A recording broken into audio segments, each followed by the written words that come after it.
Hey folks, I'm Rob. And I'm Nathan. And we are Two Guys in a Ride. Say, Nate, where are we at today? There should be like a sign or something. Yeah, there should be a sign somewhere.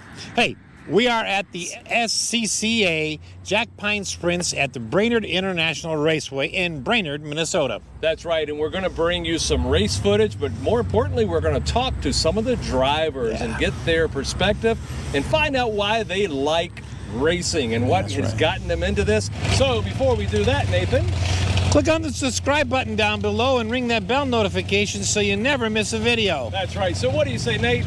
Oh, let's go to the races.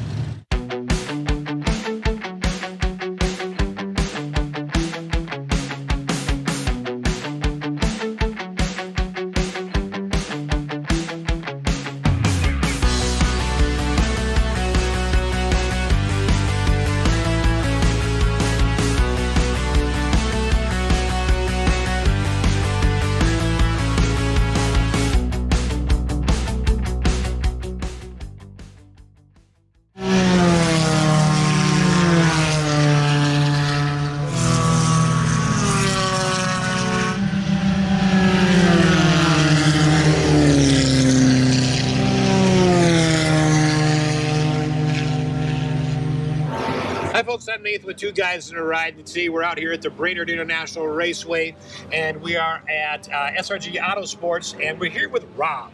Rob is an owner of one of the cars and a driver. Rob, thanks for taking your time with us today. You're welcome. All right, so this is your car behind us. It is. We'll talk about the scratch in a little bit, but we won't get to that quite yet. So this is a Gen 2? This is a Gen 3. This is, okay. Yeah, it was converted from a Gen 2. Right, and there's a little history on this car. There is. So when you started out here, you actually rented a car. I rented from David for a number of years. Okay. Exactly. And then eventually you decided you'd like to come to a race and get in a car that was had not been driven by somebody else. Right, be able to set it up a little bit more to my style and comfort. And, yeah. Right. So then you bought this now. This happened to be one that David from SRG Autosports had sitting in pieces. Yeah. And it is actually a Gen 1. Well, it was before that. It was a spec Renault. It was the first generation of these kind of cars. I just have to laugh, Ron. I told you this earlier. I've driven a Renault, and there's just nothing fast about a Renault. I don't care which one you buy. Yeah. Thank goodness it's not a Renault. Yeah, of course. Yeah. But it would have been modified a little bit. But okay, so it was a spec Renault, and then it was a Gen 1. And then David bought it as a Gen 1. Somebody else had converted it to Gen 1. And then it sat in disrepair in his garage for a number of years. And I said, do you think we could get this thing running as a Gen 2? And he said, yeah. He gave me a good deal on buying basically a beat-up old piece of junk, and he put it together as a Gen 2. And it did well. I actually was able to win the championship last year in Land O'Lakes with the Gen 2, and second in the Central Division in that car. So yeah, he put together a great car. But then this year, decided to upgrade to a Gen 3. So David and his crew did that this winter, and still figuring that car out. Since you had it upgraded to a Spec 3, or Gen 3, you've only raced it once. Yeah, last weekend at Road America. At Road America. So Rob had a little introduction to the sidewall. Yeah, I brought a little bit of Road America along with me. Yeah. So you ended up going up against the wall. Yeah, I was trying to make a pass and lost it going into the corner and ended up nosing into the wall. Cars are pretty resilient. Yeah, they are. It basically bent the front of the car down. The under tray, which is aluminum, was completely bent at 90 degrees, but the bodywork snapped right back. So not too bad. Now, talking about just like different kinds of racing here with the different motors. When you had the Gen 2 and switched to Gen 3, there's a difference in just how the car handles. Oh, definitely. The handling is actually, I think, even better in the Gen 3. It's more balanced because the engine is actually a little lighter. It's an aluminum engine, so I think it's a better balanced car. But the engine's different. You need to rev it a lot higher. So the Gen 2 revved had good power at low revs. This has not a lot of power. You need to really keep the revs high, so I'm still learning. And then we were talking earlier that one of the things that I think everyone who has driven a car will relate to is that these cars handle better at higher speeds around corners. Yeah. Oh yeah. They're great cars around corners. We were talking earlier, and you were saying you were at Road America. You were taking corners at about 110. But you were trying to tell yourself to go faster because you looked at the data and it kind of said you need to go a little faster. And you kept it, but your self-preservation kicked in and you kept it down a little bit. I know it can be done. I've seen videos of the best guys doing it. I've followed some people through, like the Kink at Road America, and they're faster than I am, but I just haven't quite had the courage yet to keep my foot all the way in it.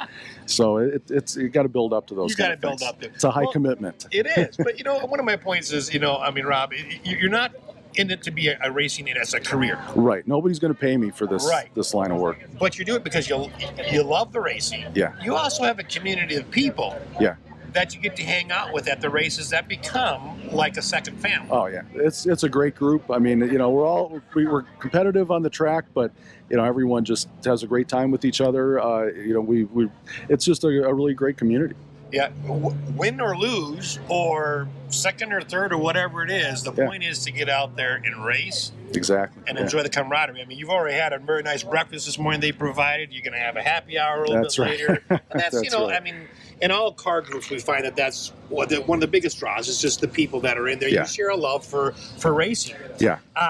Racing isn't your full-time job. It is not. No, I'm actually a plastic surgeon. But, well, then the car should be, I expect the next time we see this is going to be really nicely done. Well, it was really nicely done. It was. I think it was the prettiest car on the circuit for a long time, and now it just has a little scar in its nose. It just has a it has. Yeah, it's character. So, well, we can fix that up eventually. But. So, Rob, what's one of your favorite memories about driving this car or in being part of this group?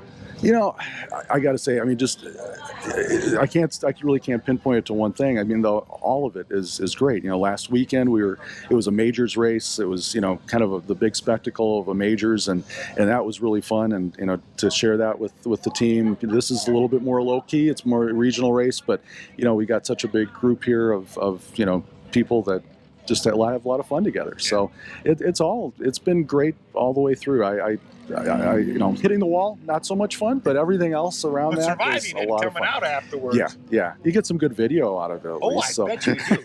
And you have we had talked with Greg earlier, and we'd seen his car. You've got the same camera set up. I do, yeah. So that, you can always analyze your data afterwards. Yep.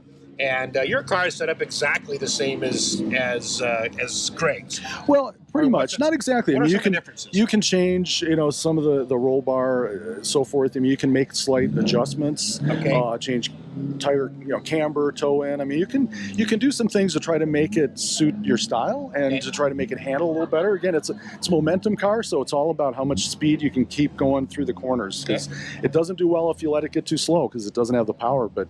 You can keep a lot of speed up with this car, but you want the handling to be just perfect for you. So those are things we can adjust. Well, Rob, thank you so much on behalf of Two Guys in a Ride for sharing your my pleasure. your beautiful car with us and your time. Well, thank you.